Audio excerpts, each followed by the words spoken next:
The NHL Combine has come and gone, and it's pretty clear that the top four picks at this year's draft in order will be Bedard, Fantilli, Carlson, and Smith. Checking in with the number 5 pick are the Montreal Canadiens.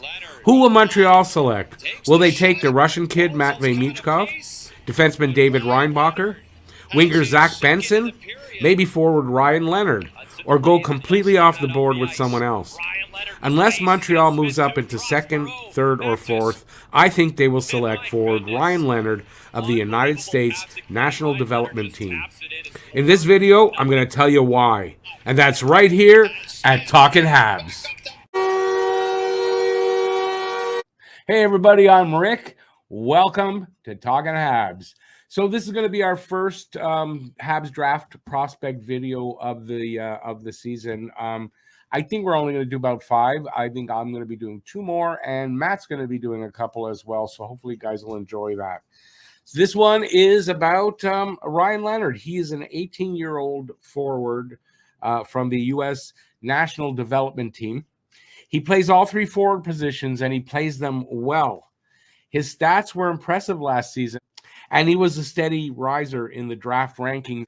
As you can see with the USNTDP, 57 games, 51 goals, 43 assists, 94 points. And then with the junior, I guess the junior version of that in the USHL, 17 games, 11 goals, 9 assists, 20 points. And at the World Junior Championships, the under 18s, 7 games, 8 goals, 9 assists, 17 points, which was pretty impressive. So he's got pretty good stats. His numbers are quite improved over the year before. So that's, I guess, the reason why he was such a quick riser or a steady riser this year during the season. He is 6 foot, although I've seen him at a 5'11", 190 pounds. I've seen him at a little less. So I'm not sure which one is accurate.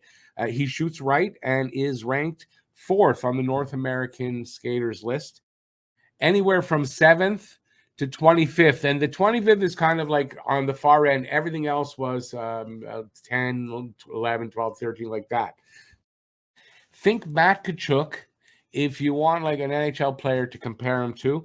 And Montreal definitely has a need for a player like a Matt Tkachuk, especially since the 2 Tkachuk brothers are in the same division, right? 6'1", near 200 pounds.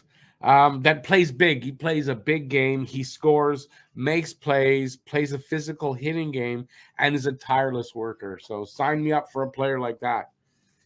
If you're not taking Michkov at number 5, and it's leaning that way for Montreal, from what you can tell from what's out there, and if you can't make a deal to move up, and the Habs are rumored to be trying to do that, then perhaps Montreal should draft a player a lot like the one they let go or let get away at the 2018 draft, and that's Brady Tkachuk, and they drafted Jesperi Kotkaniemi instead, and that didn't work out.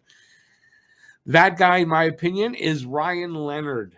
He's a strong, physical, hard-working son of a bitch of a power forward with skill and high-end potential, almost certain to hit and hit big and be impactful for his team in physical play, intensity, compete, and being productive.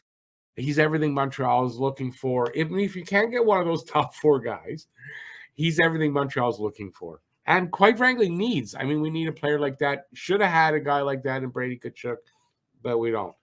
Let's take a closer look now at Ryan Leonard. From what I've read, Ryan Leonard did well at the Combine and in the interview portion with the Montreal Canadiens, so that's good. You might say that if your choices at number 5 are Leonard, Benson, Reinbacher, and Michkov, that Leonard might be the safest pick. But being considered to have the highest floor of the 4, which he is, and also having a significantly high ceiling potential, if that's safe, well, then give me safe. Safe with big potential to be a home run. And I think if Montreal does take Leonard, that's exactly what that is. There's a big potential there for this guy to actually be a home run. I know a lot of people aren't thinking that way, but I do. My Habs comparison for him is Josh Anderson with a little less size, but makes up for it with a much more complete game.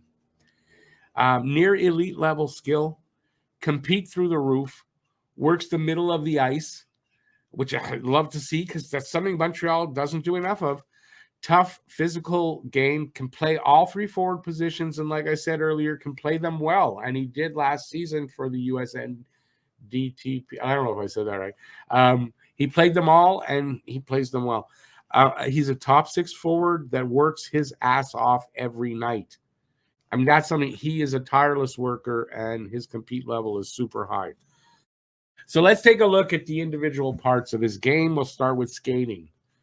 Leonard is a strong skater. So this I'm getting from, by the way, scouting reports.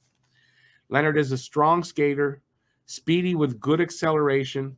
He may be missing that top gear, but that's probably fixable. And we saw that with Nick Suzuki. Nick Suzuki in junior was a big knock. He wasn't fast enough and didn't have enough explosiveness and acceleration. And if you look at him now, this season especially, we saw a couple of times where he just blew away from guys, pulled away or caught up to guys in just a matter of a few strides. It's fixable, and they'll be working on that with him in college and here, I'm sure, if we pick him. Excellent first strides, quickly get him to top speed, and that helps to make up for his lack of a top gear. Has a powerful lower body and good balance, which allows him to drive the net with a defender like literally stuck to him, and allows him to fight his way to and through the middle of the ice, which he does. A very technically sound skater who could use some improvement on his edge work. That's besides not having that top gear that he can work to get. His edge work needs some work. He has straight line speed and acceleration in the form of quick bursts to race for pucks or to get ahead of defenders as he cuts to the middle and tries to work his way up through the middle to the net, or to the net from the wing. He likes to come down the wing and then cut in, which is a Josh Anderson thing, right? We've seen him do that how many times? He uses that speed and acceleration to transition into offense after winning a puck battle along the boards or anywhere else on the ice. His playmaking seems to come from that a lot. Okay, let's transition over to offense. Always seems to find space to be open, not shy to go to the net or work his way to the middle of the ice, which makes him an effective goal scorer. As we saw, 51 goals last season.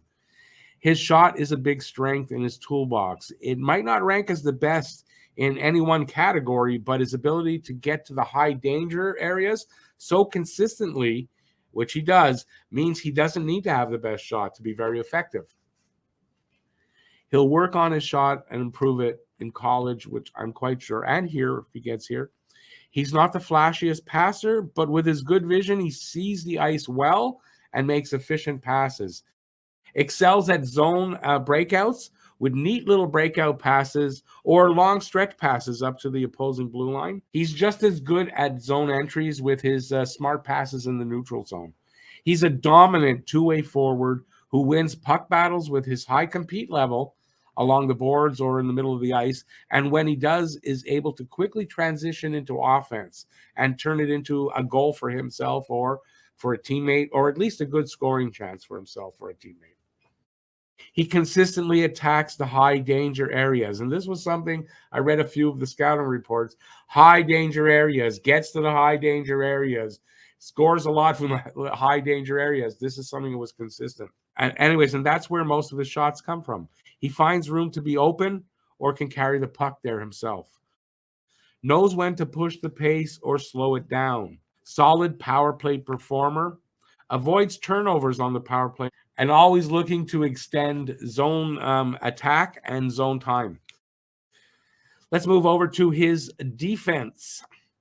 His transitional game is as good as it is, mostly because of his very strong defensive play. He gets very involved in his own end, and this makes his transitional game work so well. His ability to break out of the defensive zone and enter the offensive zone makes Leonard a threat in all three zones. Now, having said that, his aggressive play in the defensive zone can cause him to be out of position at times, and it's something he'll work on in college and here. in the NHL. I'm quite sure. Learning when to dial back or push it will make him an even better two-way forward.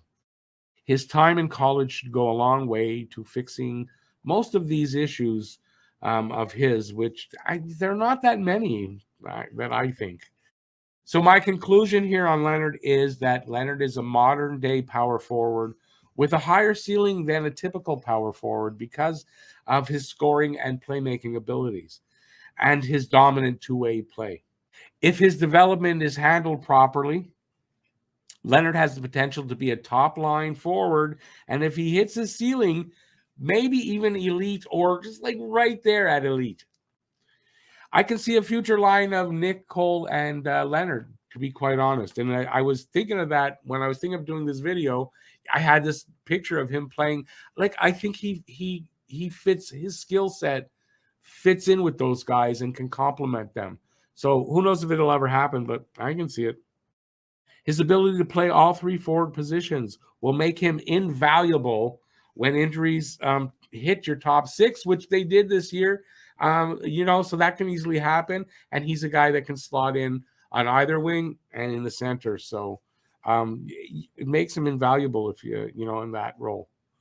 He fits Montreal's new type, I think, of player: skilled, fast, good skater, good in transition and on the rush, dominant two-way ability, smart, makes good quick decisions, plays at a high pace.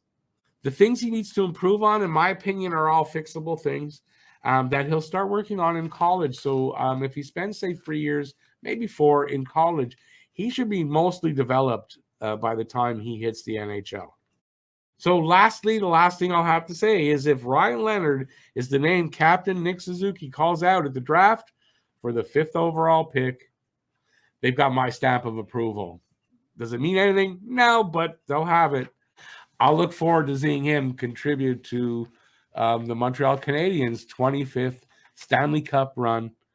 And that's hopefully in the near future. So thanks for watching, everybody. Let me know what you think in the comment section. And stay safe till next time. Peace out and have a good night, everybody. Ciao, everyone.